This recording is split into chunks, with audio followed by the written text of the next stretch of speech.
My topic is that anthracycline in the adjuvant setting, especially as you rightly told, in luminal A type of early breast cancer.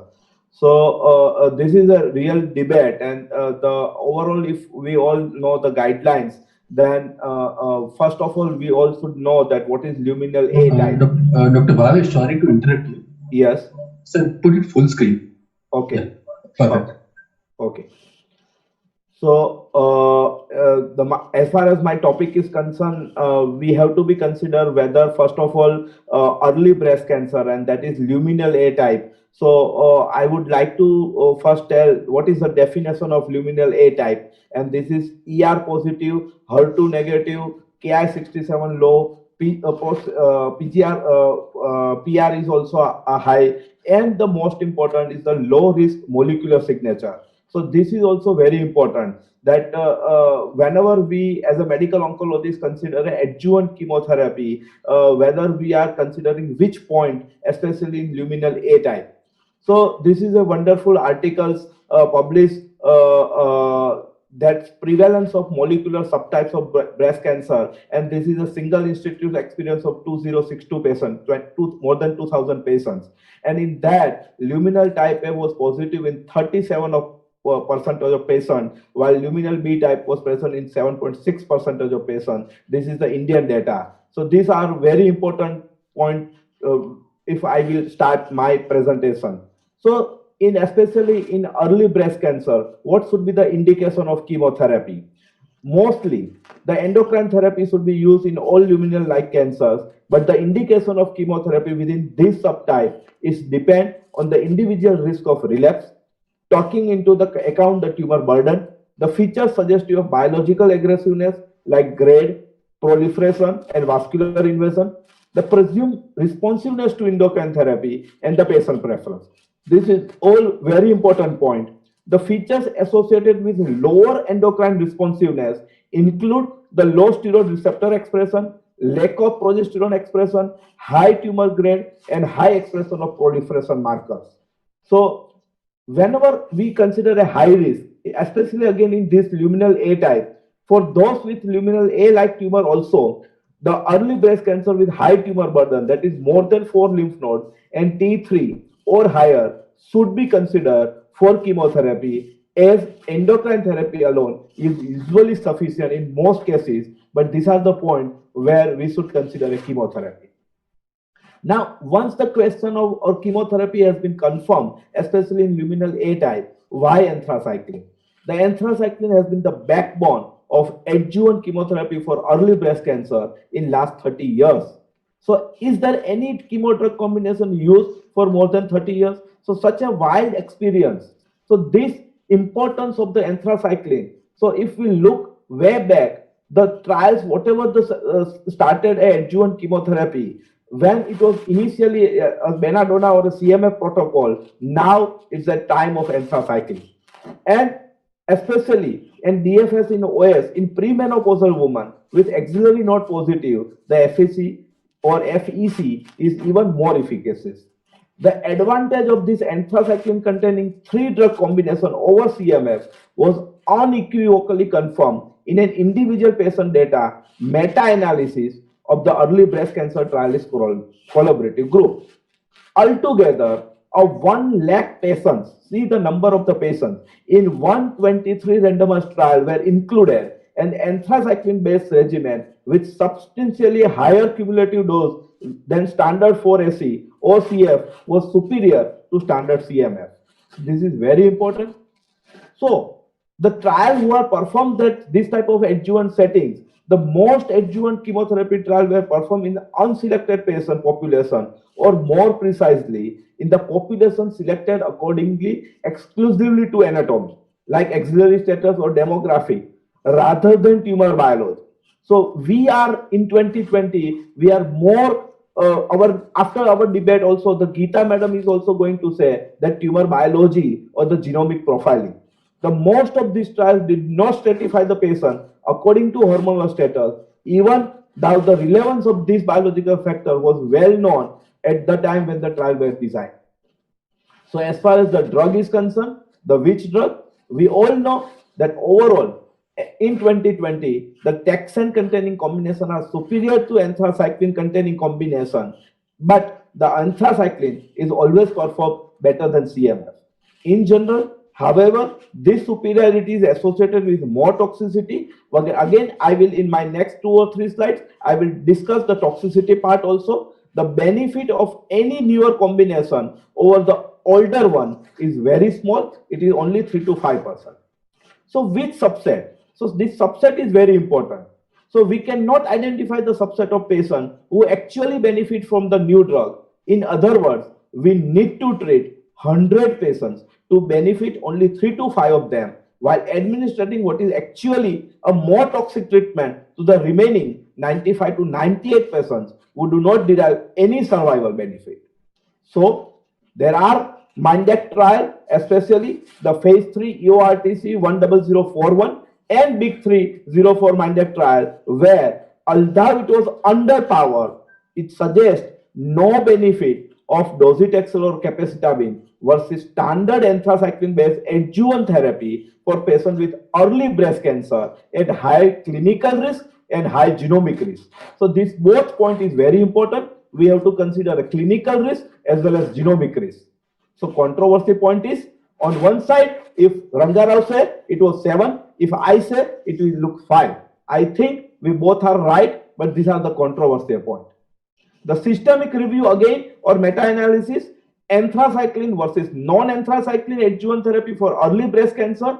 There was already systemic review and meta-analysis by Woody, and it was published. And again, in Indian data, a breast cancer, this as far as the toxicity is concerned, the Bharat Rangarajan has already published this data, and in that, the rate of cardiac toxicity is reported to be less than 2%.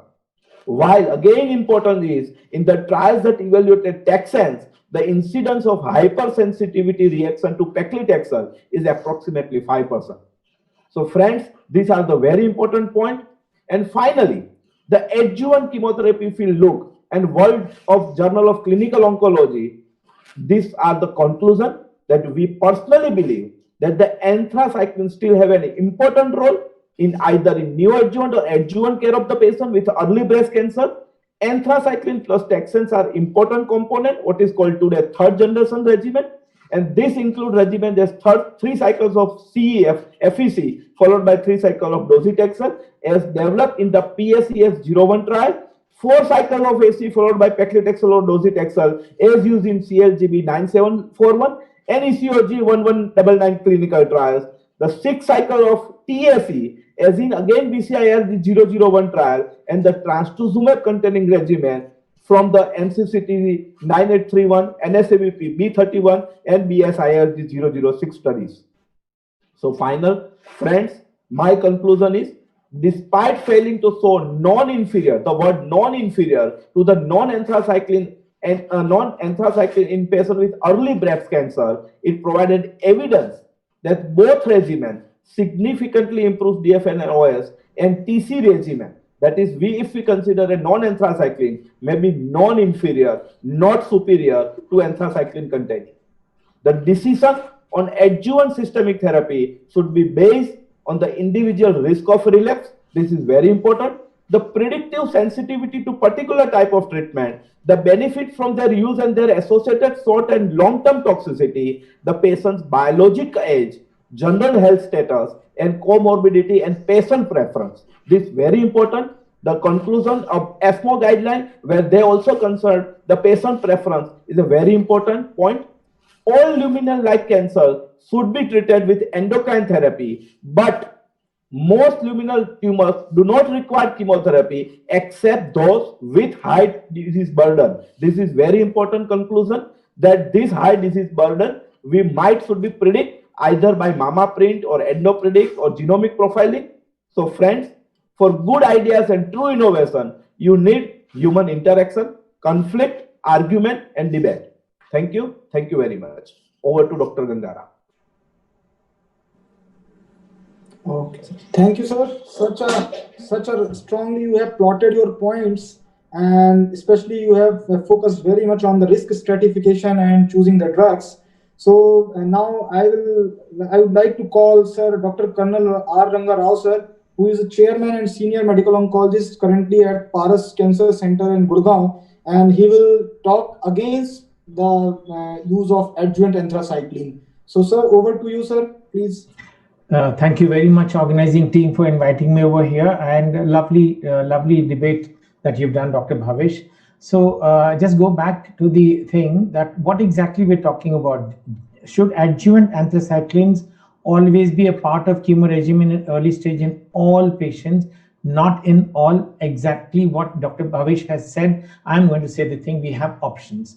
So let me, how do I going about it? Context setting, and then followed by the toxicity of the anthracyclines, then discuss the equally effective non-anthracycline based regimes in the various trials. So we can't solve a problem unless we are asking for the right question. So let us see what exactly the question we are asking here. So the question is, if we are not asking the first two questions at all, if the chemotherapy is essential, which is the choice, anthracycline based or non-anthracycline based for all patients? I think that it's not for all. Anthracycline is not for all. This is interesting slide from the 3500 BC when the breast cancer was diagnosed, and then they were talking about it until we have come. I don't want to go into the details, but that's a fantastic thing. So evolution of the systemic therapy always goes by the responses, the RFS, the PFS, the OS, and the toxicity, and we have to do the justice by doing the benefit and the toxicity for both.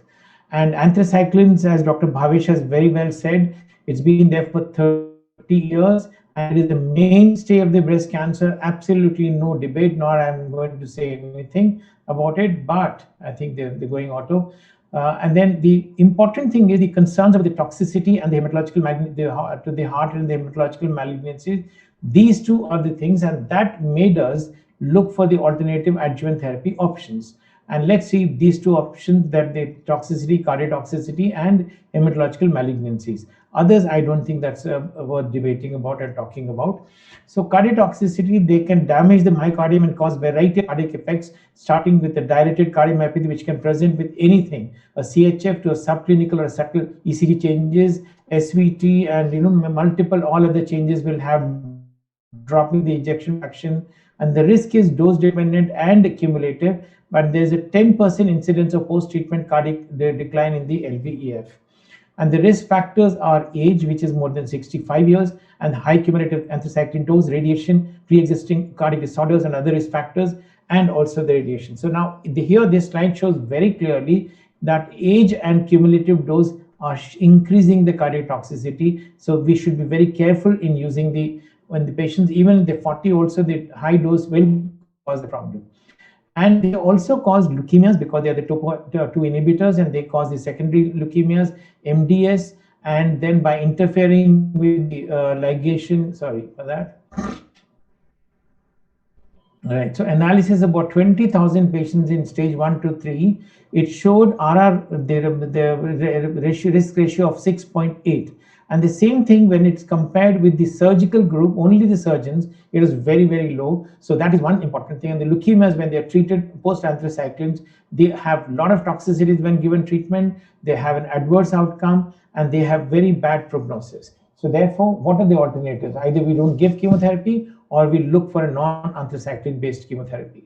So that's what exactly the debate is about. So these are all the trials, various trials which have investigated Taxol combinations against the AC or TAC, any alternative, the anthracyclines, and a lot of them have actually shown a good benefit, or the equivalent. We are not trying to claim that the non-anthracyclines are superior, they're as good, and we are not saying that they will be better. They will be as good, so we have a equally effective and less toxic alternative. That's what exactly the debate is about.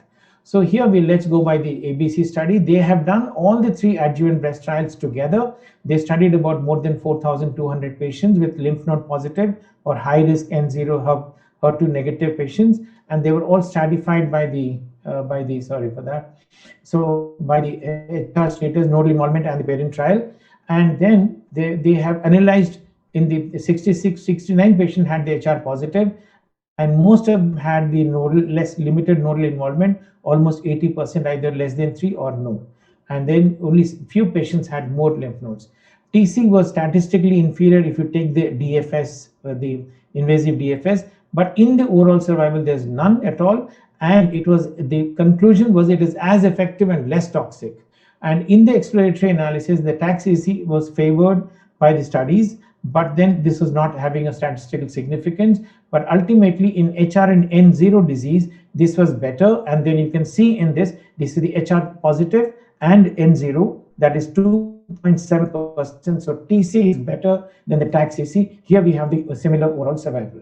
There's another trial, the German trial, the Plan B trial, which was a phase 3, where they took the HER2 negative, lymph node negative, high risk patients, and the trial was designed with a non-inferiority trial. And here the patients had, the whole thing was that they had, the 41% had the lymph node positive and HR positive patients. A lot of them had grade 3. The 5-year DFS and everything was the same. And here the TC6 is non-inferior to EC4 and Taxol4. And patients are sufficiently treated with the TC6, so it shows that we have a very good non-anthracycline chemotherapy. In the MIND-ACT trial, we'll only concentrate on this part of the chemotherapy, which is anthracycline based versus non-anthracycline based, and there it shows that DC, that is the docetaxel based, was not superior, but it is not superior, but it is equivalent. And if we see the things, they are almost equivalent. We're not looking for superior, but we're looking for the equivalent. This is a systematic review and a network meta-analysis by 24 trials, and a huge number of patients were there. The toxicity was similar to in both. And then if you see the things, ACT was taken as a standard compared with the TC, which was having a favorable outcome in almost in everything, in overall survival and in the event-free survival. So here we have an equivalent regime. Platinum combination was not good, and that's about even in the toxicity, hematological, overall and non-hematological, everywhere it was scoring as well as the ACT. The results was that TC was similar to sequential ACT in terms of the treatment effect, and unacceptable AE, that adverse events. It may be considered as a first choice treatment with the high risk, the cardiotoxic things. And when we combine the whole data, what do we understand? Absolute benefit of anthracycline taxane containing is absolutely good. There's no point debating about it, but it should be limited. It should be limited to the high risk patients, and then it should be the long-term toxicity is less when you use a non-anthracycline combination. And this is, so we have an effective, less toxic, non-anthracycline regime alternative to anthracycline based. So therefore, I can conclude here saying that the treatment is with a potentially cardiotoxic drug, that is anthracycline, may often be inevitable to extend the survival, but we should be aware of the toxicity, and then we should avoid that avoidable loss of the life and the quality of life. And because the cardiotoxicity can progress to a potentially fatal outcome, and sometimes it can be very, very devastating. So therefore, we could avoid that in case required. So we favor the non-anthracycline regime when the patients are having HR positive and with cardiovascular comorbidities. So we don't have to give anthracycline to every patient, and that's exactly what I want to say. It should not be given, it should not, need not be given to each and every patient of early stage luminal breast cancer. Not in all, we have options. And then thank you very much for your patient listening.